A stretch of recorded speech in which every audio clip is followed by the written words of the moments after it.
صل على سيدنا ومولانا محمد وعلى بسم اللہ الرحمن الرحیم۔ السلام علیکم ناظرین و سامعین کرام۔ پروگرام یاد الہی دیکھنے کے لیے، یاد الہی کے سابقہ تمام پروگرامز دیکھنے کے لیے، بالخصوص وظائف دیکھنے، سننے، جاننے اور پڑھنے کے لیے آپ ہمارے یوٹیوب چینل یاد الہی یعنی YAADE_EILAHI یوٹیوب چینل یاد الہی کو سبسکرائب بھی کیجئے، لائک بھی کیجئے، کمنٹس بھی کیجئے، تاکہ یاد الہی کے مختلف پروگرامز اور وظائف سے آپ مکمل رہنمائی حاصل کر سکیں۔ جی ناظرین و سامعین، پروگرام یاد الہی میں روزانہ عظیم ہستیوں کے تذکارے پاک کیے جاتے ہیں اور اس کے ساتھ ساتھ کچھ ایسے موضوعات پر گفتگو ہوتی ہے جن سے آپ کو رہنمائی حاصل ہوتی ہے۔ آج حضرت شاہ رکن عالم ملتانی رحمۃ اللہ تعالی علیہ آپ کے تذکارے خیر ہوں گے۔ اس سے پہلے کتاب الشفا سے آج کا خاص وظیفہ رسول اللہ صلی اللہ علیہ وآلہ وآصحابہ وبارک وسلم کی تجویز کردہ تسبیحات۔ یہ خاص تسبیحات ہیں اور صحیح مسلم، سنن ابی داود، سنن ترمذی، سنن نسائی، سنن ابن ماجہ، یہ سیاہ ستہ کی 5 کتب میں یہ تسبیحات ان کا ذکر موجود ہے۔ آقا کریم صلی اللہ علیہ وآلہ وسلم نے یہ ارشاد فرمائیں اور ان کے پڑھنے سے خیر و برکت حاصل ہوتی ہے۔ ام المومنین سیدہ جویریہ رضی اللہ عنہا ایک دن فجر سے لے کر نصف النہار تک، یعنی فجر کی نماز پڑھی اور اس کے بعد زوال کے وقت تک، نصف النہار تک، آدھا دن تقریباً تسبیحات کرتی رہیں اپنی جگہ پر بیٹھ کر۔ تو آقا کریم صلی اللہ علیہ وآلہ وسلم نے جاتے ہوئے بھی دیکھا، آتے ہوئے بھی دیکھا اور پھر پوچھا بھی، تو تسبیحات کا ذکر بھی انہوں نے کیا کہ میں ذکر کر رہی ہوں۔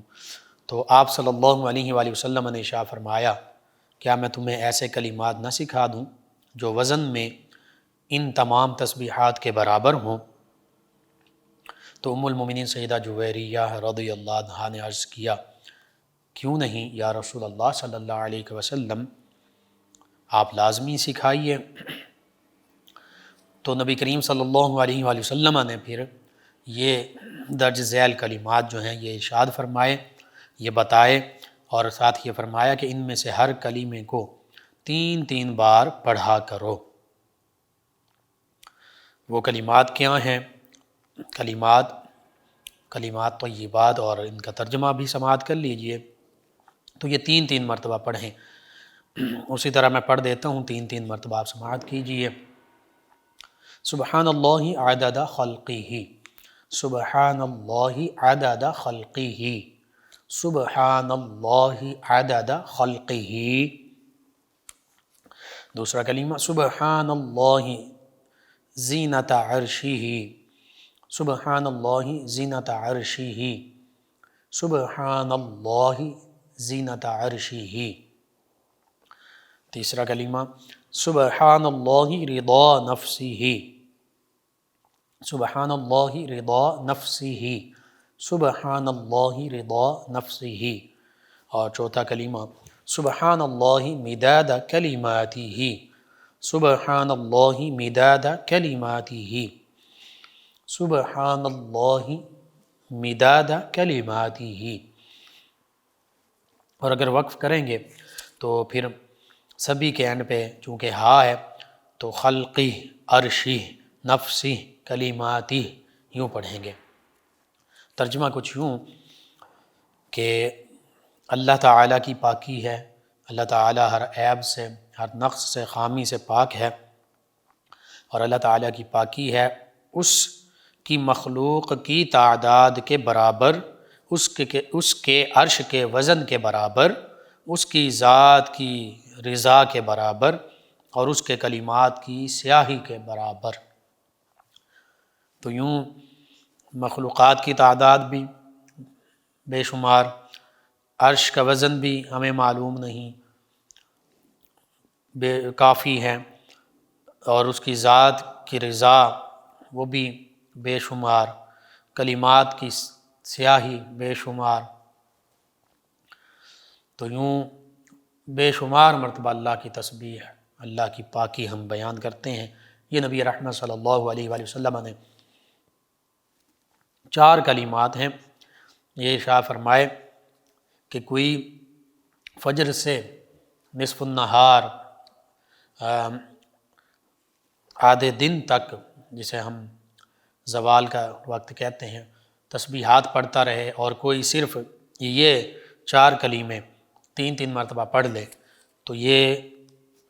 ان تمام تسبیحات سے وزن میں برابر ہوں گے۔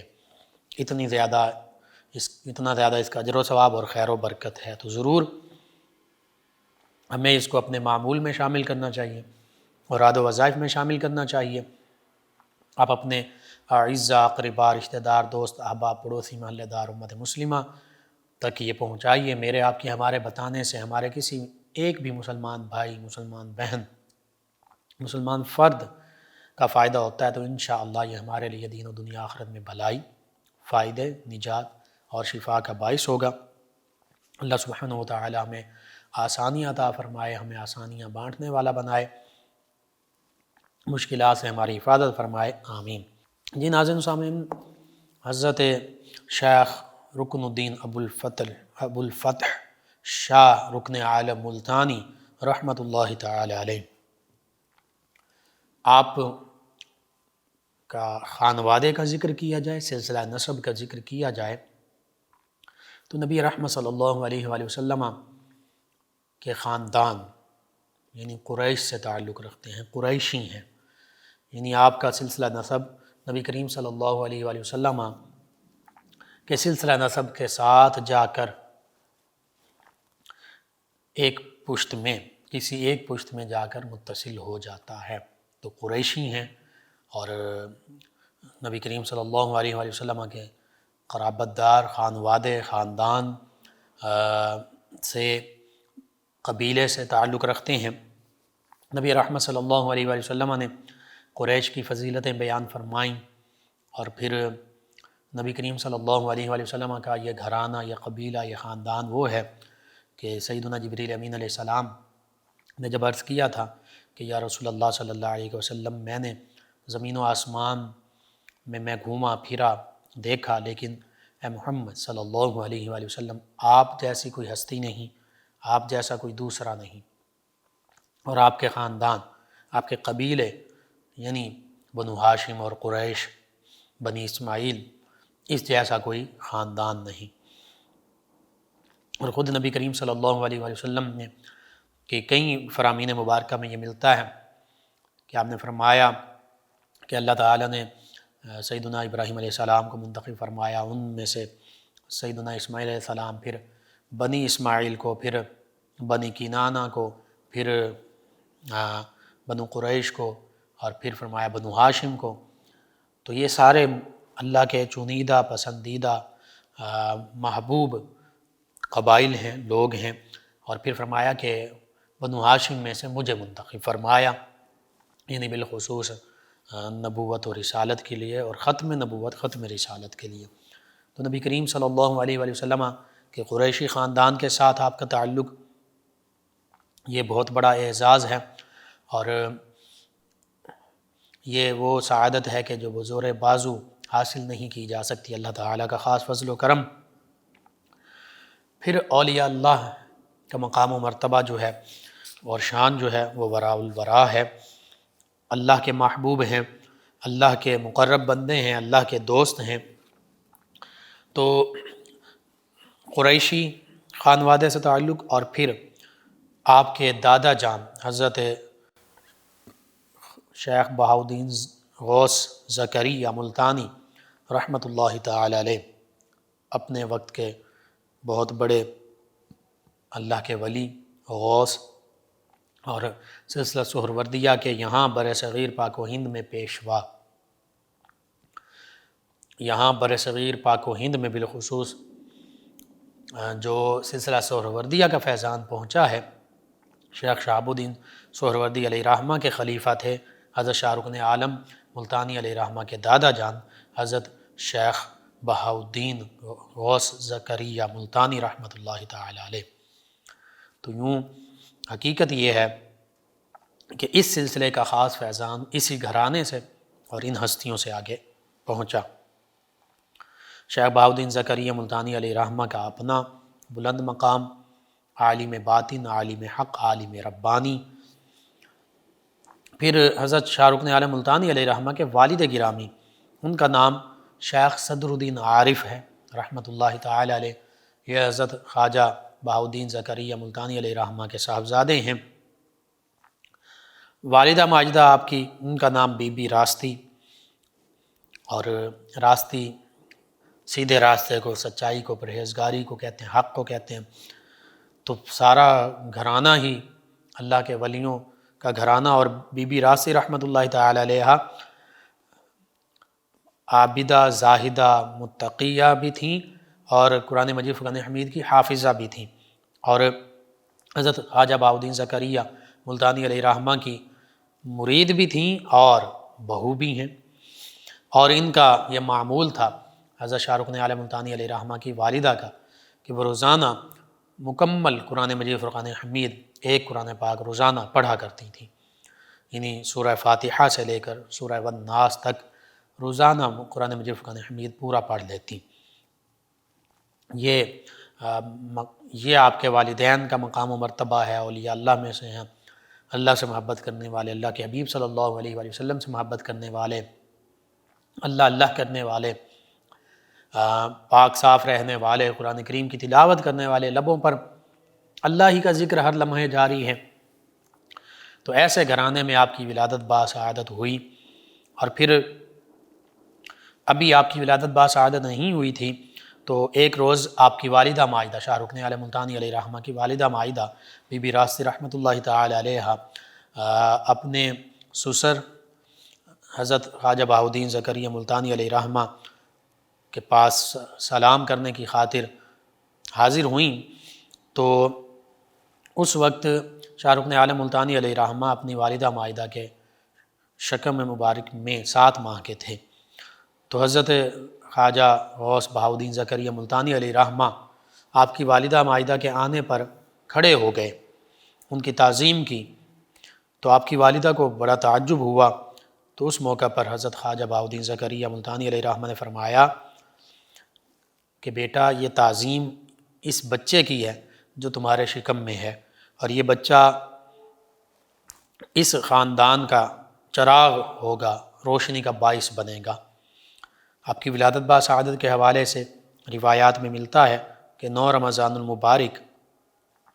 649 ہجری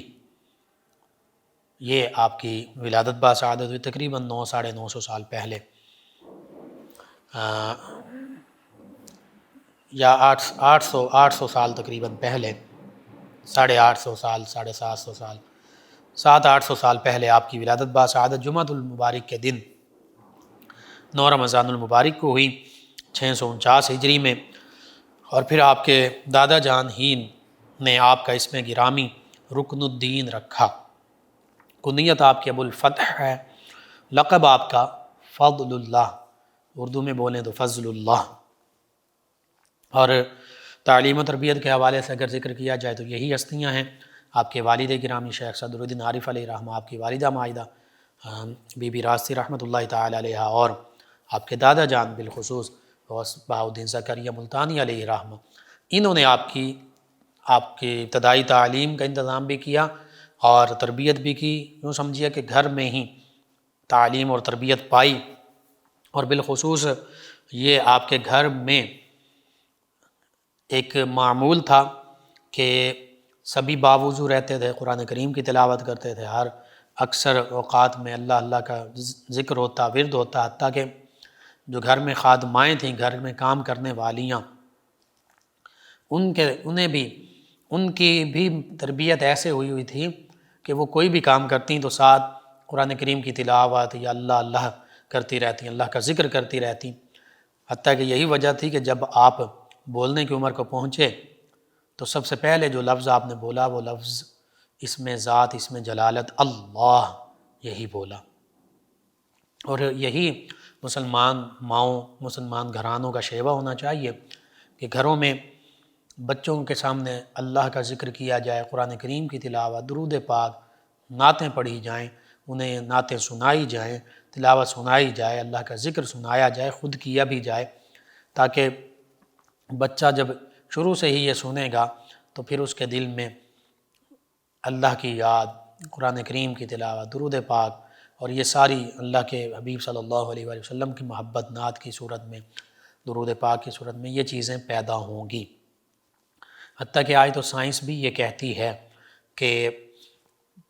ماں کے پیٹ میں جو بچہ ہے وہ بھی تمام ساؤنڈز، تمام وائسز، تمام آوازیں سن رہا ہوتا ہے اور دیکھ بھی رہا ہوتا ہے، اور وہیں سے اس کی تربیت شروع ہو جاتی ہے، یعنی اس کو کیا چیزیں مل رہی ہیں، کیا ماحول مل رہا ہے، وہ تو وہیں سے شروع ہو جاتا ہے۔ بہرحال آپ کے بچپن کا ایک خوبصورت واقعہ بھی جو آپ کی ولایت کی طرف بھی اشارہ کرتا ہے کہ آپ کی عمر ابھی 4 سال ہی تھی، 4 سال کے کم سن بچے ہیں ابھی، تو ایک دن اپنے دادا جان حضرت خواجہ بہاؤالدین زکریا ملتانی علیہ رحمہ ان کے پاس حاضر ہوئے تو وہ پلنگ پر تکیہ لگائے بیٹھے تھے اور ان کی پگڑی، ان کی دستار پلنگ کے پائے پر رکھی ہوئی تھی۔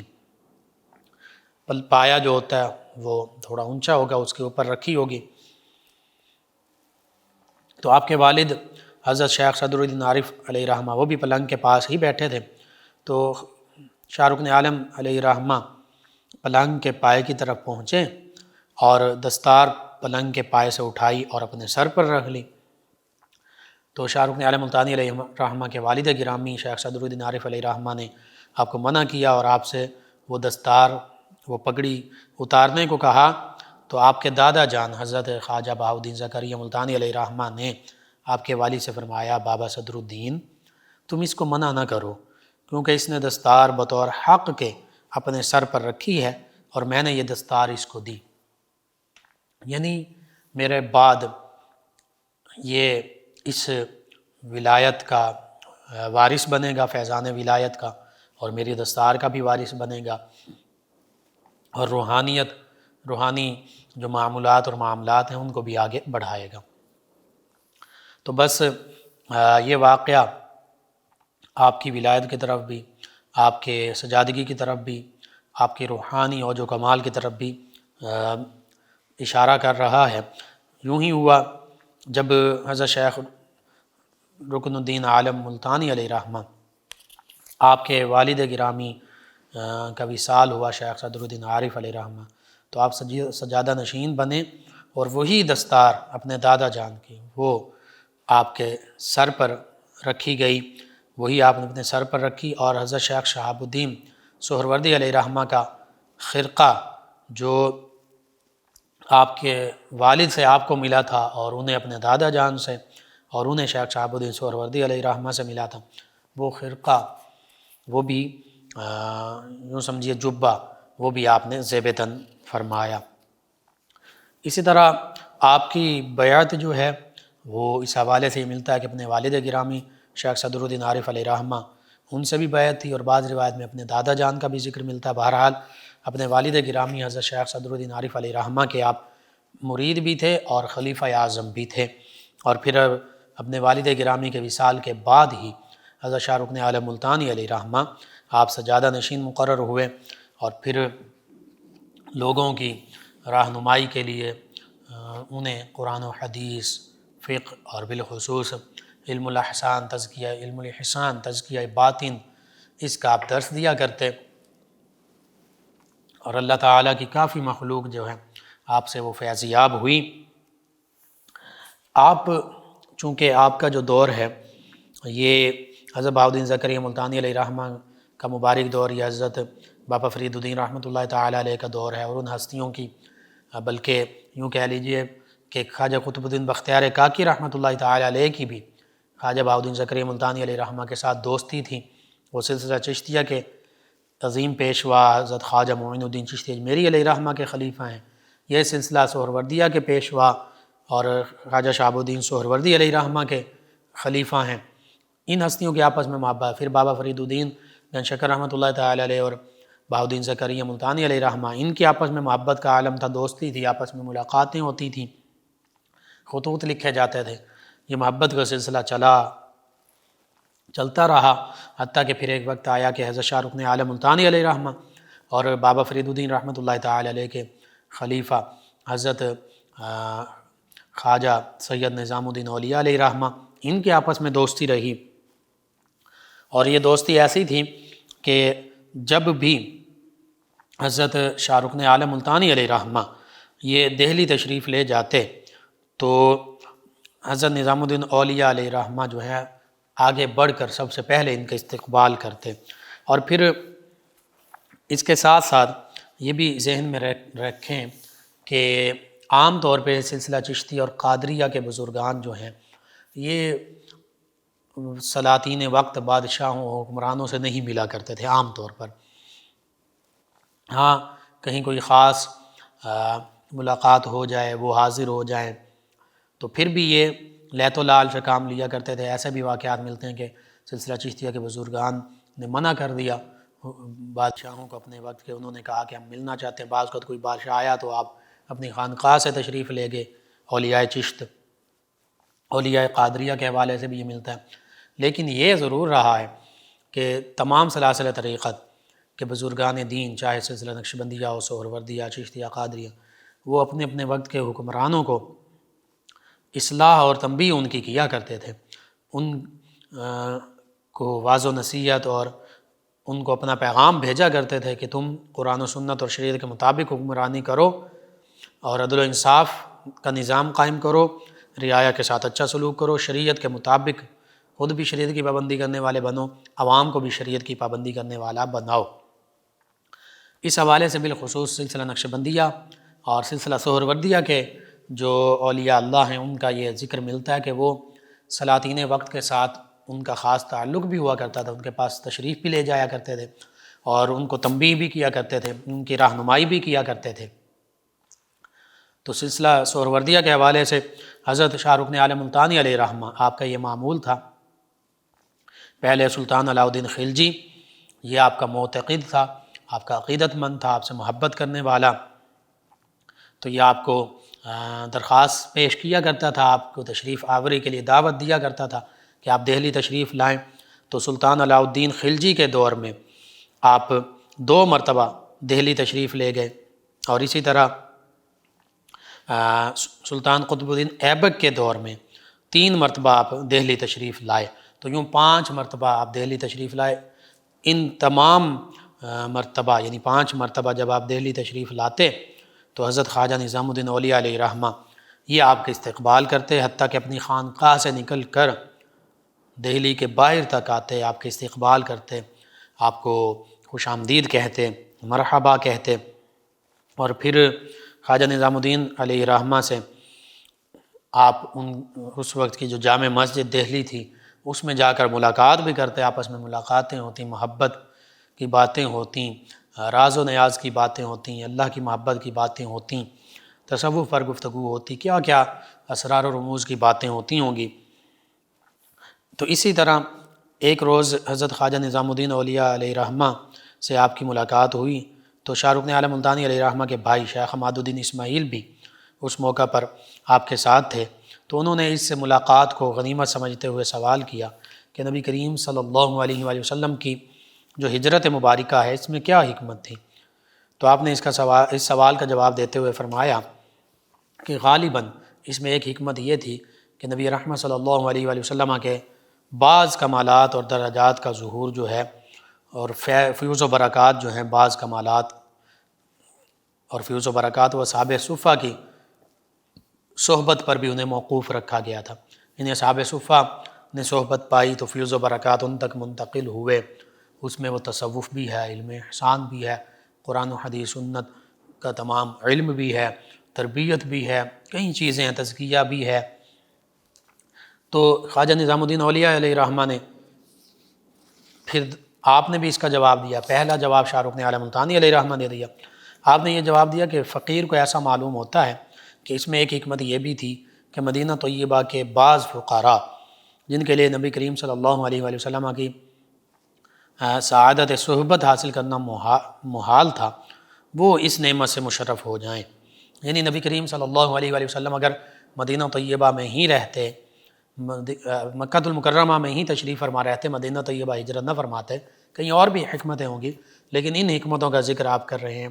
کہ مدینہ طیبہ میں جو فقراء صحابہ تھے، یعنی جنہوں نے سب کچھ اللہ کے راستے میں قربان کر دیا تھا اور دین کی خاطر گھر بار بھی چھوڑ آئے، سیدنا ابو ہریرہ رضی اللہ عنہ جیسے یمن چھوڑ آئے، اور بھی صحابہ کرام، صہیب رومی، سلمان فارسی اور بعض کا 400 اور اس سے زیادہ صحابہ کرام اصحاب صفہ کی فہرست میں شامل رہے، جو اس چبوترے پر موجود رہتے، اللہ اللہ کرتے، نمازیں پڑھتے، قرآن مجید فرقان حمید کا علم حاصل کرتے، نبی کریم صلی اللہ علیہ وآلہ وسلم کے احادیث مبارکہ سماعت کرتے، حتیٰ کہ بعض اوقات فاقوں سے رہتے اور کئی دن کے بعد کھانا یا پینا نصیب ہوتا، بعض اوقات چند ایک کھجوریں مل جاتی، بعض ایسے صحابہ کرام جن کے پاس جسم ڈھانپنے کے لیے مکمل پورے کپڑے بھی موجود نہ ہوتے، تو یہ فقراء ان کو نوازنے کے لیے آقا کریم صلی اللہ علیہ وآلہ وسلم مدینہ طیبہ تشریف لائے۔ ایک حکمت یہ بھی تھی۔ بہرحال یہ گفتگو ہوتی رہی، تو اس کے بعد کھانا جو ہے وہ پیش کیا گیا۔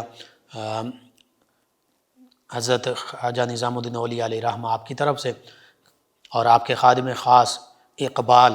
انہوں نے ریشمی کپڑوں کے چند تھان اور 100 اشرفیاں بھی ایک باریک سے کپڑے میں رکھ کر شاہ رکن اعلیٰ ملتانی علیہ رحمہ کے قدموں پر رکھیں۔ آپ نے یہ قبول نہ کی تو حضرت خواجہ نظام الدین اولیاء علیہ رحمہ نے وہ کپڑوں کا تھان اور اشرفیاں آپ کے بھائی شیخ عماد الدین اسماعیل کے سپرد کر دیں۔ اسی طرح خواجہ نظام الدین اولیاء علیہ رحمہ کے ساتھ محبت کا یہ عالم تھا کہ جب آپ بیمار ہوئے وقت قرب وصال، تو ان کی عیادت اور تیمارداری کے لیے شاہ رکن اعلیٰ ملتانی علیہ رحمہ ملتان سے دہلی تشریف لائے اور حضرت خواجہ نظام الدین اولیاء علیہ رحمہ کی تیمارداری کی۔ اس سے بھی آپس کی محبت کا اندازہ ہوتا ہے، ایک دوسرے کی قدر و منزلت کا اندازہ ہوتا ہے۔ یہ اولیاء اللہ کی خاطر ہی ایک دوسرے سے محبت کرتے ہیں۔ اور پھر آپ نے یہاں تک بھی کہا کہ عشرہ ذی الحجہ ہے، یعنی حج کا 10 دن یہ چل رہے ہیں اور ہر شخص حج کی سعادت حاصل کرنے کی کوشش کرتا ہے، لیکن میں نے شیخ المشائخ یعنی حضرت نظام الدین اولیاء ان کی زیارت سے مشرف ہونے کی کوشش کی۔ فرض حج آپ نے ادا کر لیا ہوگا، نفلی حج میں کوئی مذائقہ نہیں، ضروری نہیں کہ ہر سال ہی نفلی حج کیا جائے۔ تو حتیٰ کہ انہی دنوں میں پھر حضرت خواجہ نظام الدین اولیاء علیہ رحمہ کا وصال ہوا، تو شاہ رکن اعلیٰ ملتانی علیہ رحمہ نے ہی آپ کی نماز جنازہ کی امامت کروائی، نماز جنازہ پڑھائی۔ اس کے بعد پھر شاہ رکن اعلیٰ ملتانی علیہ رحمہ دوبارہ واپس ملتان تشریف لے گئے۔ اور پھر ایک حوالے سے یہ بھی ملتا ہے کہ سلطان قطب الدین ایبک کی ابتدا میں یہ حضرت خواجہ نظام الدین اولیاء علیہ رحمہ سے تھوڑا سا یہ پرخاش رکھتا تھا۔ اس کی وجہ یہ تھی کہ بعض اوقات ایسے ظاہری علماء یا قاضیان، ججز، اس دور کے قاضی ایسے گزرے ہیں جو صرف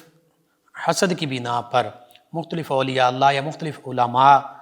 کی مخالفت کیا کرتے تھے۔ تو آپ کے حوالے سے بھی یہی تھا، بادشاہ کے حکمران وقت کے کان بھرے گئے۔ لیکن قطب الدین ایبک نے جب شاہ رکن اعلیٰ ملتانی علیہ رحمہ کو ملتان سے تشریف لانے کے لیے دعوت دی، تو ان کا استقبال حضرت شاہ رکن عالم کا خواجہ نظام الدین اولیاء علیہ رحمہ نے کیا۔ تو پھر اس کے بعد قطب الدین ایبک سے شاہ رکن اعلیٰ ملتانی علیہ رحمہ کی ملاقات ہوئی۔ پہلے استقبال جو ہے خواجہ نظام الدین علیہ رحمہ نے کر لیا تھا۔ تو قطب الدین ایبک نے پوچھا کہ شہر میں لوگوں میں سے کس نے سب سے پہلے آپ کا استقبال کیا؟ تو آپ نے فرمایا کہ سب سے پہلے اس شخص نے استقبال کیا جو اہل شہر میں بہترین شخص ہے، یعنی شہر میں سب سے اللہ کا بہتر بندہ ہے۔ تو آپ کا اشارہ حضرت خواجہ نظام الدین اولیاء علیہ رحمہ کی طرف تھا۔ بہرحال آپ نے قرآن و سنت کا پیغام لوگوں تک پہنچایا، مدرسہ، خانقاہ، اس کے مزید تعمیر، ترقی میں حصہ لیا۔ قرآن و حدیث کا، قال اللہ وقال رسول کا پیغام،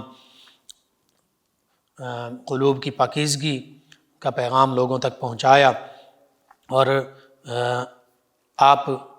کے جو خلفاء، آپ کا وصال جو ہے، وصال سے پہلے 3 ماہ آپ نے گوشہ تنہائی اختیار کی، عالم استغراق میں رہے، اللہ اللہ کرتے رہے، اور 16 رجب اور بعض روایت میں دیگر تاریخیں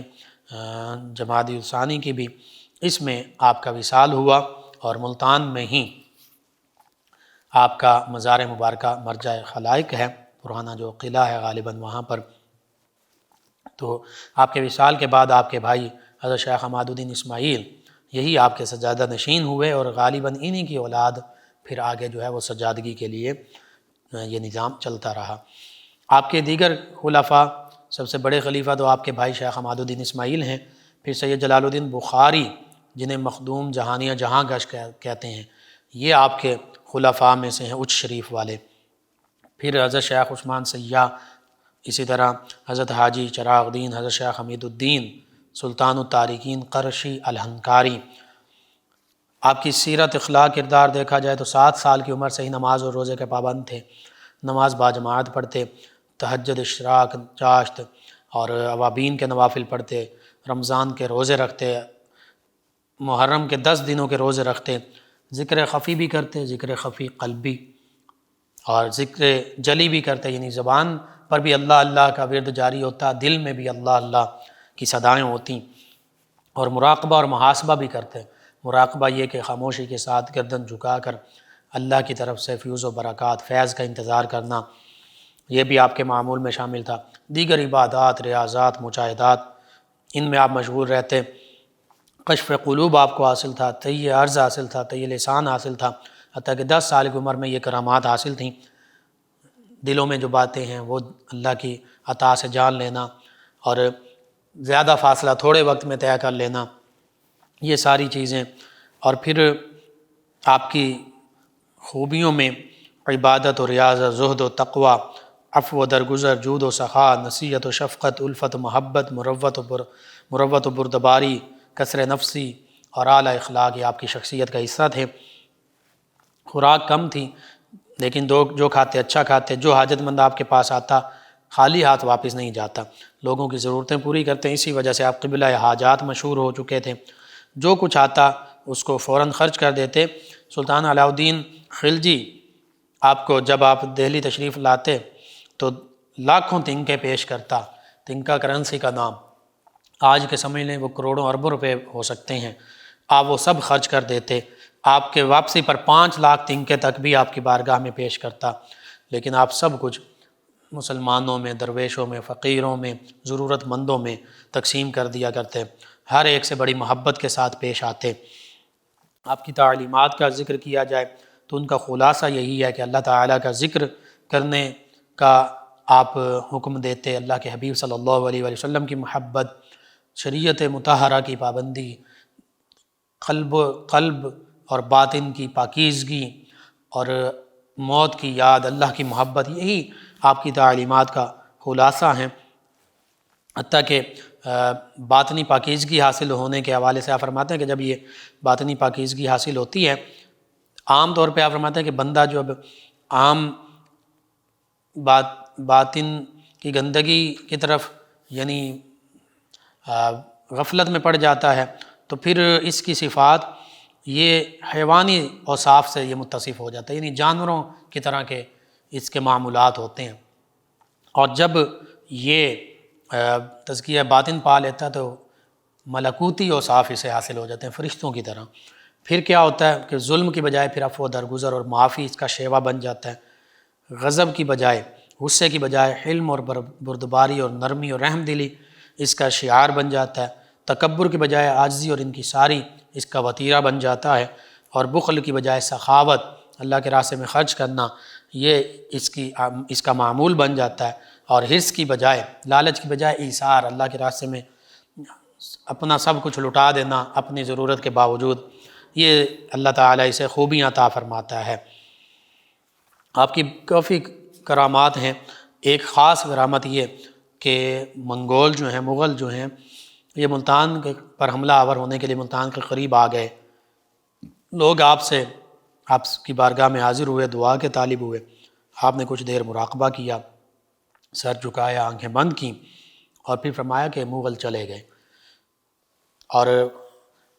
دیکھنے والوں نے دیکھا کہ وہ جو فوج ملتان پر حملہ آور ہونا کے لیے آئی تھی، وہ دریا کے کنارے پہنچ کر منتشر ہو گئے۔ تو وجہ دریافت کرنے پر آپ نے فرمایا کہ اللہ تعالیٰ نے اپنے فرشتوں کا لشکر بھیج دیا اور انہیں منتشر فرما دیا۔ اللہ اکبر! یہ اللہ تعالیٰ کے مقرب بندوں کی شان ہے کہ اللہ تعالیٰ نے یہ طاقتیں، یہ کرامات، یہ شانیں عطا فرمائی ہیں۔ اللہ سبحانہ وتعالیٰ سے یہ دعا، اللہ تعالیٰ ہمیں ان عظیم ہستیوں کی محبت اور ان کی تعلیمات کی پیروی، ان کے نقش قدم پر چلنے والا بنائے، اور عالم اسلام کو حقیقی اوج کمال عطا فرمائے۔ آمین۔ اللہم صل علی سیدنا و مولانا محمد وعلی آپ سماعت فرما رہے ہیں پروگرام یاد الہی۔ ناظرین و سامعین، اس دوران ہمیں جوائن کیا انور حسین صاحب ہیں جڑا والا سے۔ کہتے ہیں کہ میری بیوی سے میری 15 سال پہلے لڑائی ہوئی تھی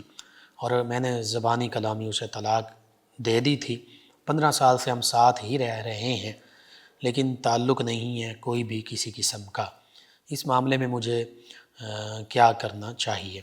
اور دوسرا سوال کہتے ہیں کہ میرے والدین فوت ہو چکے ہیں، ان کے لیے اب بھی آپ بھی دعا فرما دیجئے اور مجھے بتائیے کہ میں ان کے لیے کیا کروں کہ ان کے لیے بہتری ہو اگلے سفر میں۔ میں ان کے لیے پڑھتا ہوں، جو ہو سکے یتیم بچوں کو کھانا کھلاتا ہوں، اور کیا کروں؟ جی میں مختصراً عرض کرتا ہوں، اگر آپ نے اپنی بیوی کو 3 طلاقیں دی تھیں، یا یہ کہا تھا تمہیں 3 طلاقیں، یا کہا تمہیں طلاق طلاق طلاق، تو پھر تو وہ آپ کے لیے حرام ہو گئی، آپ کی بیوی نہیں رہی۔ تو انہیں چاہیے تھا کہ وہ عدت گزارتی، آپ کے گھر ہی گزار سکتی تھیں، شوہر کے گھر گزارنی چاہیے، بہتر یہی ہے۔ عدت پوری کرتی اور پھر اپنے گھر چلی جاتی، اور آگے چاہتی تو اپنی مرضی سے عقد کر سکتی تھیں، لیکن غالباً شاید وہ آپ کی کوئی قریبی رشتہ دار ہوں، یعنی چچا زاد، ماموں زاد، پھوپھی زاد، شاید ایسا معاملہ ہو۔ آپ نے تفصیل نہیں لکھی تو میں مختصراً ہی یہ عرض کروں گا کہ اگر تو 3 طلاقیں دیں تو بالکل آپ کا تعلق ختم ہو گیا، اور اگر 1 دی تھی یا 2 دی تھی تو پھر آپ رجوع کر سکتے تھے۔ بہرحال اس حوالے سے بھی آپ نے کچھ تفصیل سے نہیں لکھا، تو بالکل اگر تو 3 طلاقیں دی ہیں تو کوئی آپ کا وہ میاں بیوی کا تعلق نہیں ہے، میاں بیوی والا رشتہ ہی نہیں ٹھہرا۔ باقی آپ مزید تفصیل سے لکھیں تو میں اس پر مزید کچھ عرض کر سکوں۔ دوسرا سوال آپ نے کہا کہ والدین کے حوالے سے بالکل ان کے لیے ایصال ثواب کریں، دعائے مغفرت کریں، ان کے لیے آپ صدقہ خیرات بھی کر سکتے ہیں، یتیموں کو کھانا کھلاتے ہیں، بہت اچھی بات ہے۔ تو یہی دعائے مغفرت، ایصال ثواب، صدقہ خیرات یہ کرتے رہیں، انشاءاللہ اللہ تعالیٰ بہتری فرمائے گا۔ ان کے علاوہ عثمان ظفر صاحب انہوں نے ہمیں جوائن کیا، کہتے ہیں السلام علیکم انکل جی۔ جی وعلیکم السلام، کہتے ہیں صدا سلامت رہیں، شکریہ آپ کا۔ ایک اور لسنر ہیں علی شیر صاحب 193 ریبے سے، کہتے ہیں جناب لقمان رضا صاحب السلام علیکم۔ جی وعلیکم السلام، کہتے ہیں آپ کا پروگرام یاد الہی بہت ہی اچھا ہے، اچھا اور دینی ہے، میں روزانہ سنتا ہوں، مجھے الحمدللہ معذرت ناظرین و سامعین، کہتے ہیں کہ مجھے دمہ کی بیماری لگ گئی ہے، کوئی وظیفہ بتا دیں۔ جی اس کا الحمدللہ، جی دمہ کا جو طبی علاج ہے وہ بھی کروائیے، اور روحانی علاج ایک تو یا سلام، اس کی آپ کثرت کیجئے، اور یا شافی الامراض یہ بھی آپ پڑھ سکتے ہیں۔ یہ 2 چیزیں شروع کیجئے، انشاءاللہ اللہ تعالیٰ بہتری فرمائے گا، علاج بھی لازمی کروائیے۔ ایک اور لسنر ہیں، انہوں نے نام نہیں لکھا، کہتے ہیں السلام علیکم بھائی۔ جی وعلیکم السلام، انہوں نے کہا ماشاءاللہ آپ بہت اچھے طریقے سے گائیڈ کرتے ہیں۔ چلیں جی شکریہ آپ کا۔ شفیق سبحانی صاحب ہیں مدینہ ٹاؤن سے، کہتے ہیں مفتی صاحب آپ کو اور پوری ٹیم کو میرا سلام۔ جی وعلیکم السلام۔ ایک اور لسنر ہیں اور رخسار صاحبہ غالباً کہتی ہیں السلام علیکم مفتی صاحب. جی وعلیکم السلام. کہتی ہیں صلاۃ الحاجت کی سیکنڈ، تھرڈ اور فورتھ رکعت میں بالترتیب سورہ اخلاص، سورہ فلق اور سورہ ناس ایک ایک بار پڑھنی ہے یا زیادہ بار؟ جی ایک ایک مرتبہ پڑھ سکتے ہیں. ان کے علاوہ سمرین صاحبہ گوجرا سے یہ کہتے ہیں کہ میرا دل ہر وقت پریشان رہتا ہے، کوئی وظیفہ بتا دیں. جی ایک تو باوضو رہیں، نماز کی پابندی کریں، تلاوت کلام پاک، بالخصوص سورہ یاسین اور سورہ رحمان یہ پڑھیں، عشاء کے بعد سورہ ملک بھی پڑھیں، اور اس کے ساتھ ساتھ چلتے پھرتے اٹھتے بیٹھتے خاص وظیفہ وہ درود پاک ہے. نبی کریم صلی اللہ علیہ وآلہ وسلم کی محبت دل میں پیدا کریں اور درود پاک کی کثرت کریں، کوئی بھی درود پاک، اور اس طرح پڑھیں کہ جیسے نبی کریم صلی اللہ علیہ وآلہ وسلم کی بارگاہ میں خود عرض کر رہی ہوں، پیش کر رہی ہوں یہ تحفہ، یہ نذرانہ. انشاءاللہ اللہ تعالیٰ کی رحمتیں ہی رحمتیں ہوں گی، پریشانیاں ختم ہو جائیں گی، آپ کے لیے بھی، تمام لسنرز کے لیے بھی، یہ ویورز کے لیے بھی. ایک اور لسنر ہیں شہزاد صاحب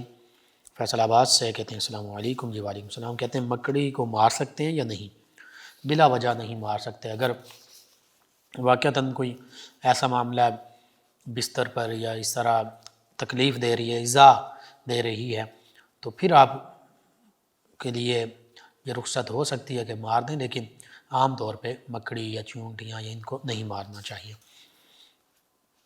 عبداللطیف صاحب میں 109 چک ریب ہے جڑاں والا روڈ سے، کالے لباس کے حوالے سے کہتے ہیں. جی کالا لباس عام حالات میں پہننے سے علماء نے یہ لکھا کہ کوئی ایسا حرج نہیں، لیکن سوگ کے طور پر بالخصوص محرم الحرام میں پہننا، اس کو منع کیا گیا ہے اس سے، اس کو پہننے سے. عثمان حیدر صاحب ہیں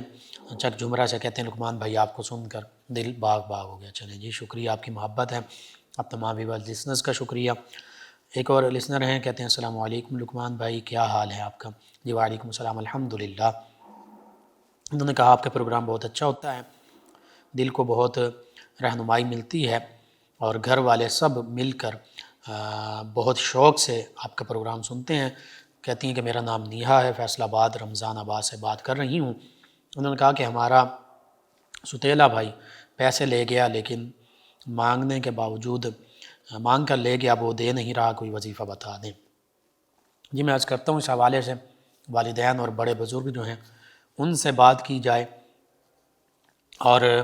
دوسرا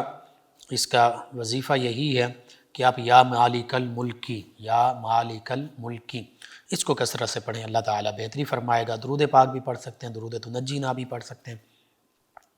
اسجد فرید صاحب کہتے ہیں السلام علیکم مفتی صاحب. جی وعلیکم السلام. کہتے ہیں میرے ساتھ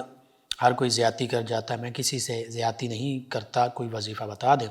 کہ لوگ مجھ سے اچھا سلوک روا رکھیں. جی بعض یہ اقوال ملتے ہیں کہ لوگوں کے ساتھ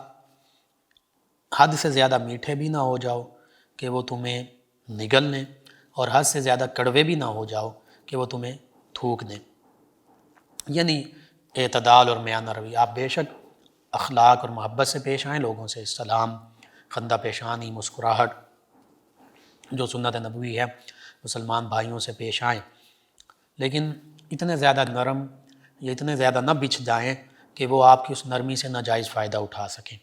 ایک تو یہ تھوڑا اپنے میں تبدیلی لائیں. بظاہر یہی لگتا ہے کہ آپ بہت زیادہ نرمی اختیار کرتے ہیں جس سے لوگ تنگ کرتے ہیں، ناجائز فائدہ اٹھاتے ہیں. ایک یہ ہے. دوسرا آپ برداشت کر رہے ہیں، انشاءاللہ اللہ تعالیٰ آپ کو اس کا اجر عطا فرمائے گا. اور تیسری بات یہ ہے کہ آپ اللہ تعالیٰ کو یاد کیجیے، اللہ تعالیٰ کے اسماء مبارکہ وقتاً فوقتاً وظیفہ اور ورد کے طور پر پڑھتے رہیں. بالخصوص آپ درود پاک کی کثرت کریں اور استغفار کی کثرت کریں. اللہ سے دعا بھی مانگیں، اللہ تعالیٰ بہتری فرما دے گا. ایک اور لسنر کہتے ہیں لقمان بھائی سیدنا عمر فاروق رضی اللہ عنہ کے دور میں 3 طلاقیں ایک ہی شمار کی جاتی تھیں، یہ اب بھی سلو کر سکتے ہیں؟ جی کہیں بھی ایسا معاملہ نہیں تھا کہ 3 طلاقیں کی شمار کی جاتی ہوں، 3 کا معنی 3 ہے، ہر ذی شعور جانتا ہے۔ آپ کو آپ کے کسی نے 3 لاکھ دینے ہوں تو آپ کہیں جی اس کا معنی 1 لاکھ ہے، تو 1 لاکھ قبول کریں گے؟ نہیں، آپ کہیں گے بھئی 3 لاکھ کا معنی 3 لاکھ ہے، تو 3 کو ہی کہتے ہیں، 3 جمع ہے، 1 واحد ہے۔ 1 طلاق دیں گے وہ واحد ہے، 2 دیں گے تثنیہ یعنی 2 ہیں، 3 دیں گے تو 3 طلاقیں ہی ہوں گی۔ تو جب 3 طلاقیں دے دی، قرآن پاک میں ہے، سورہ بقرہ میں پہلے 2 طلاقوں کا ذکر ہے، پھر فرمایا فَإِن طَلَّقَهَا فَلَا تَحِلُّ لَهُ مِن بَعْدُ حَتَّى تَنكِحَ زَوْجًا غَيْرَهُ، 2 طلاقوں کا ذکر فرما کے اس میں یہ بھی ذکر موجود ہے کہ رجوع بھی کر سکتا ہے، اور تیسری جب طلاق کا ذکر فرمایا فَإِن طَلَّقَهَا، پس جب تیسری طلاق دی تو پھر فرمایا فَلَا تَنكِحُ، اس کی زوج جو ہے، بیوی جو ہے، وہ اس کے لیے حلال نہیں ہے، پھر نکاح نہیں رہا، حتیٰ تنکح زوجا غیرہ، حتیٰ کہ دوسرے شوہر کے ساتھ آگے وہ عقد کرے اور پھر وہ اپنی مرضی سے طلاق دے تو پھر پہلے شوہر کے ساتھ دوبارہ نکاح کیا جا سکتا ہے، اور کوئی حل نہیں۔ یہ قرآن مجید فرقان حمید کا واضح فیصلہ ہے۔ آپ تمام ویورز لسنرز کا شکریہ، آپ ہمیں جوائن کرتے ہیں، پروگرام یاد الہی میں شامل ہوتے ہیں، اپنے فیڈ بیک سے ہمیں آگاہ کرتے ہیں۔ ناظرین و سامعین، پروگرام یاد الہی کا وقت ختم ہو جاتا ہے، انشاءاللہ کل صبح دوبارہ آپ سے ملاقات ہوگی پروگرام یاد الہی میں۔ اپنے میزبان محمد لقمان رضا اور ہماری ٹیم کو اجازت دیجیے، اللہ نگہبان۔ اللہم صل علی سیدنا و مولانا